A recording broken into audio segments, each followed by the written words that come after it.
Baik, Assalamualaikum warahmatullahi wabarakatuh. Perkenalkan, nama saya Taufik Suherman dari Prodi Ilmu Pemerintahan dengan NIM 091058032366. Saya dari mahasiswa RPL dan pada kesempatan ini saya akan menjelaskan secara singkat tentang komunisme. Komunisme adalah ideologi politik, ekonomi, dan sosial yang bertujuan untuk menciptakan masyarakat tanpa kelas dan kepemilikan bersama atas alat-alat produksi. Dan dalam komunisme, seluruh sumber daya ekonomi dikelola oleh negara atau komunitas untuk berkepentingan bersama, bukan untuk kepentingan pribadi. Dan adapun ciri-ciri sistem pemerintahan komunis, yang pertama, partai tunggal.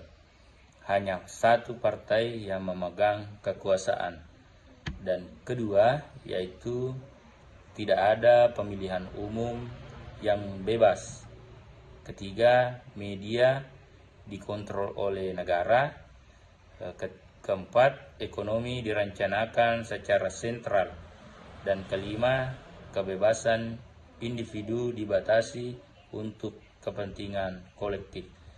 Dan adapun contoh negara-negara yang komunis, yang pertama Uni Soviet sejak tahun 1917 sampai 1991, negara pertama yang menerapkan sistem komunis, namun runtuh karena masalah ekonomi, politik, dan sosial. Negara selanjutnya yaitu negara Tiongkok, secara formal komunis, namun sejak 1980-an mulai menerapkan unsur kapitalisme dalam ekonomi. Dan selanjutnya yaitu negara Korea Utara, komunisme ekstrim dengan kepemimpinan turun-temurun. Selanjutnya itu negara Kuba dan Vietnam, yang mana menganut sistem komunis, tapi kini mulai membuka diri terhadap investasi dan pasar bebas secara terbatas.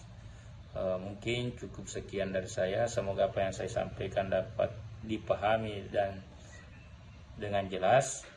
Demikian, Assalamualaikum warahmatullahi wabarakatuh.